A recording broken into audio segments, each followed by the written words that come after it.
నేను ఇక్కడ నుంచి బయలుదేరి సముద్రం మీదుగా ఎగిరి వెళ్ళిపోతుంటే కొన్ని వేల సంవత్సరముల నుంచి ఈ పర్వతాల మీద పెరిగినటువంటి కూకటి వేళ్లతో ఉన్నటువంటి చెట్లని పెకల్చిన తొడల వేగానికి నాతో పాటు సముద్రం మీదుగా తీసుకుని పోయి విడిచిపెట్టగలను.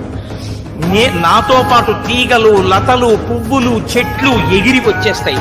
ఏకకాలమునందు కొన్ని వేల మందిని మర్దించగలను. నేను అదృశ్యమై పైన ఆకాశంలో వెళ్ళిపోతుంటే కింద నిలబడి సమస్త ప్రాణులు నా యొక్క గమన శక్తిని చూడగలవు. నా గమన శక్తి అలా ఉంటుంది. ఇంతమంది చూస్తుండగా ఎగురుతాను. ఆకాశంలో మెరుపు వస్తే ఎలా ఉంటుందో ఆ మెరుపు తీగ కన్నా వేగంగా మబ్బుల్లోంచి ప్రయాణం చేస్తాను.